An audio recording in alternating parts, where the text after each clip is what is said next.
Greetings, class. In this installment, we're going to deal with the question, how do subjective criteria help us to resolve conflict? In the last installment, we dealt with objective criteria, and I used the current global pandemic, the COVID-19 virus, as an example, and I'd like to continue doing so.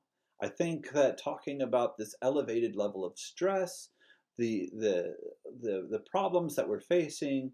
So I know students right now, you're at home. Many of you are probably experiencing fear, confusion, concern, frustration, maybe underemployment, maybe some grief.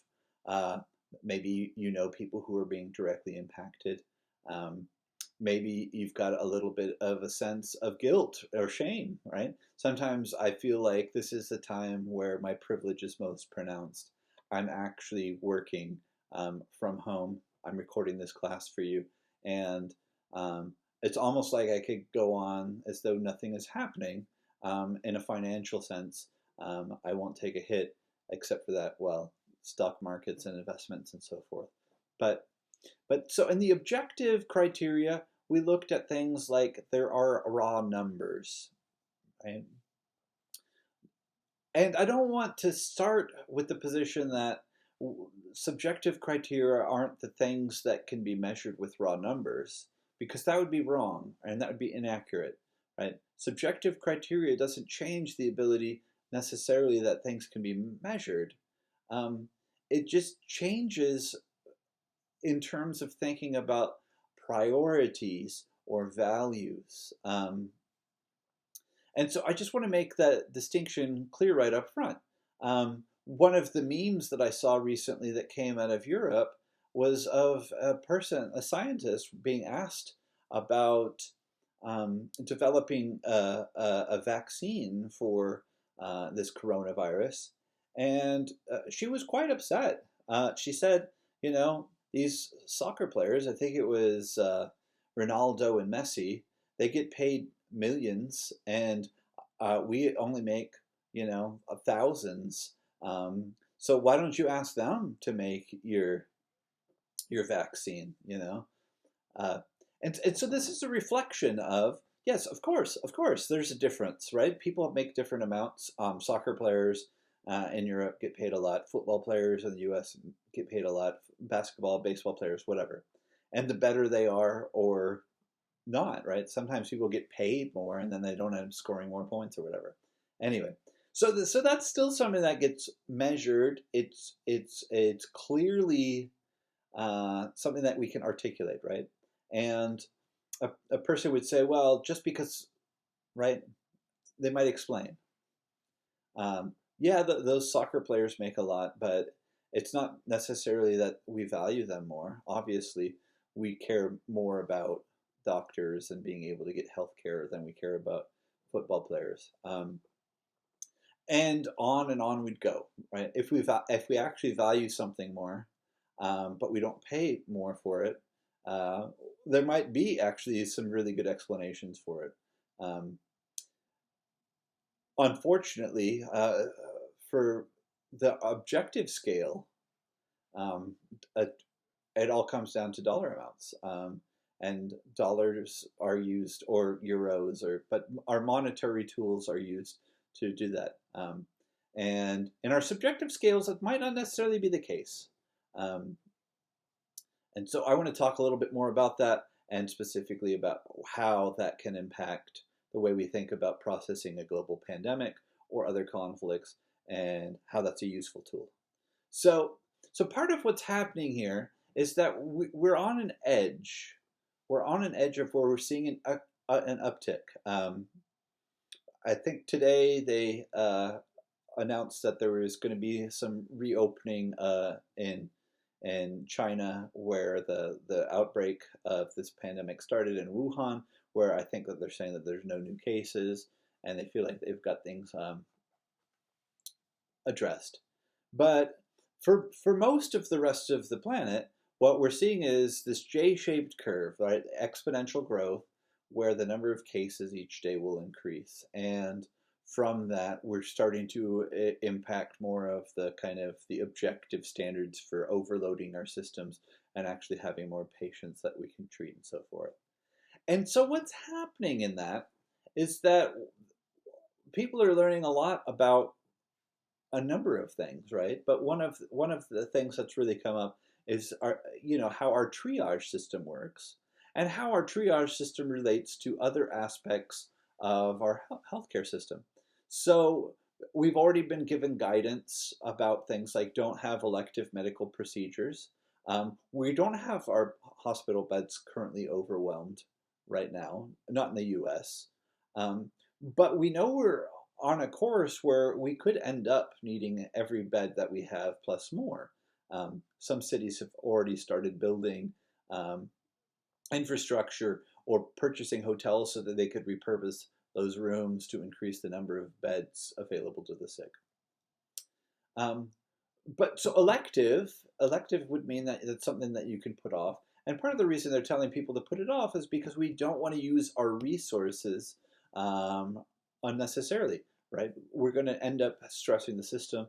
Let's save as much as we can as long as possible until, because we're buying time for reinforcements and replacements, essentially.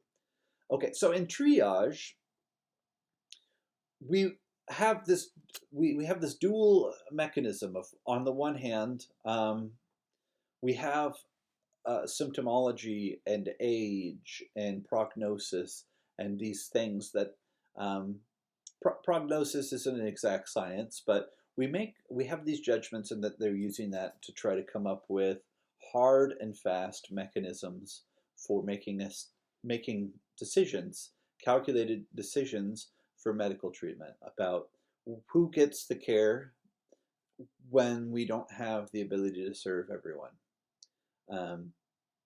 And so in this heightened context of stress, the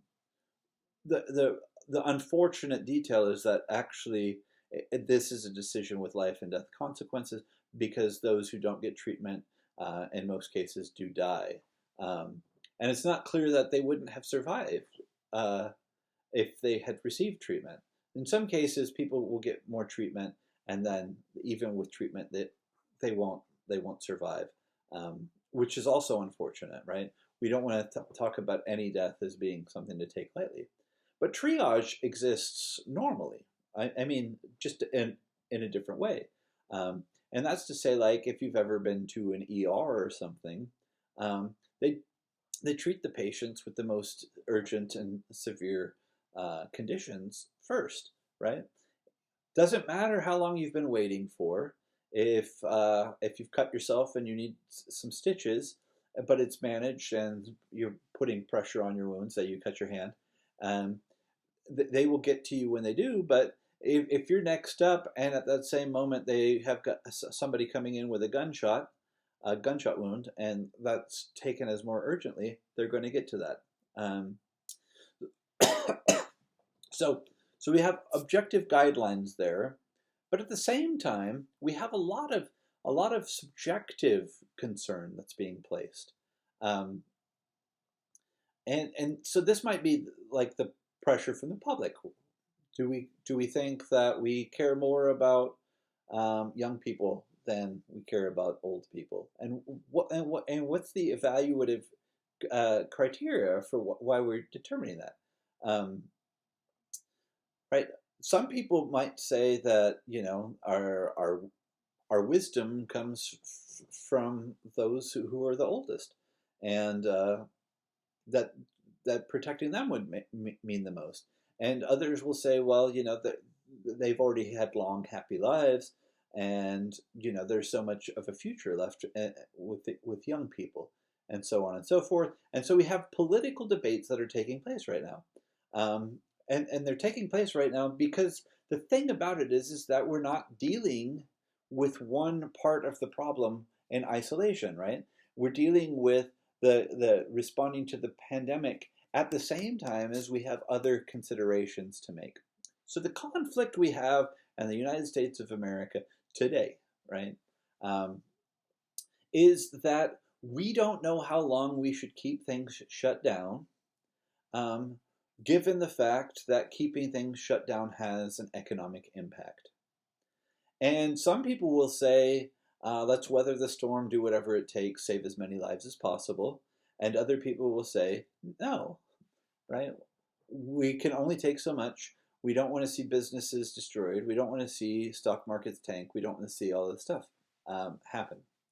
So that's the part where we have to truly embrace subjective criteria.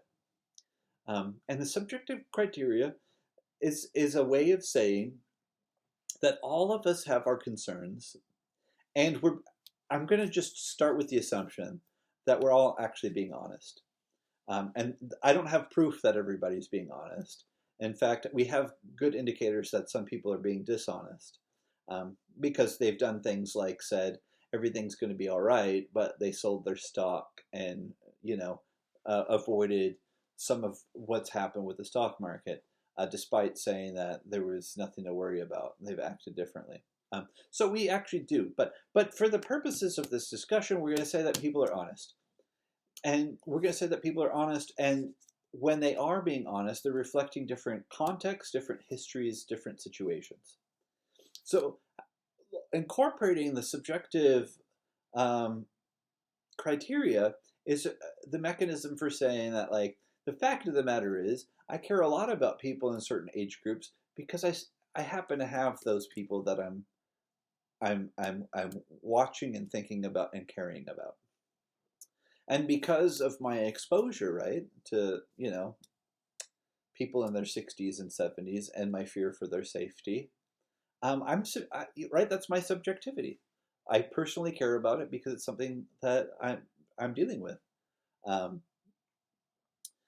And so my experience of that comes from, my experience living in, currently in a more suburban situation than somebody else might actually be pretty close to the same as me, maybe has similar politics, similar income.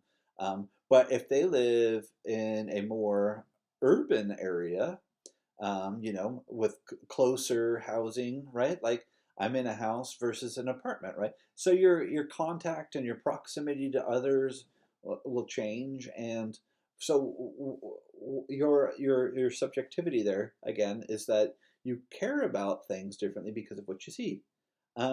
In my suburban environment, I don't see as much of the true impact of businesses being closed, and so that other person may actually be forced to go by all the shops, have a much closer relationship with the store owners, and maybe hearing about like what that's doing to their families, and to their futures, and their opportunities for survival and so forth.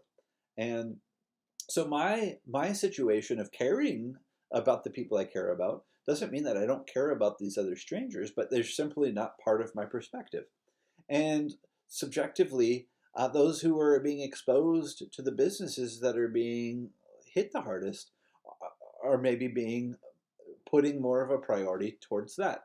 And so this coming together of our subjectivities allows for opportunities for, well, one, for dialogue.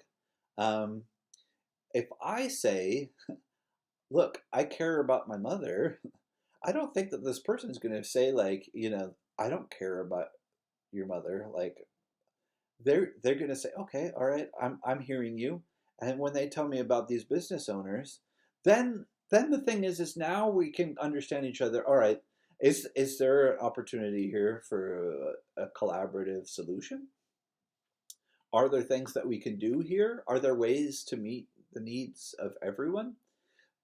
And so the difference, right, just to be 100% clear here, is that having objective criteria gives you very clear-cut ways of reaching conclusions, right?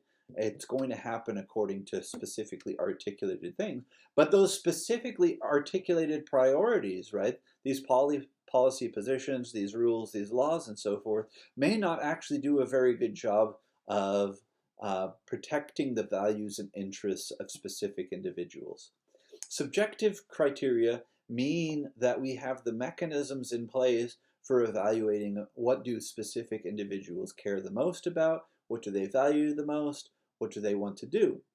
And where this ends up being specifically helpful is that on an individual to individual basis, if I know that there's specific businesses that are being specifically threatened because I'm having very detailed conversations with other people in my community, I might be able to go and help keep them busy, right?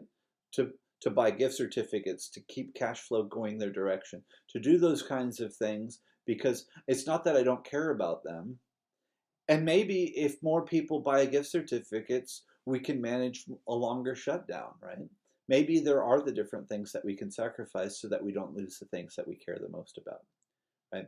Focusing on the objective criteria might not do a very good job of meeting our needs. It might do a very good job of making plans, but it might not plan for our priorities. Subjective criteria give us a chance to really focus on the things that we care the most about. There's advantages and disadvantages to both. Right now, these are hard times. I hope you're all staying safe. I hope your families are doing well. See you soon.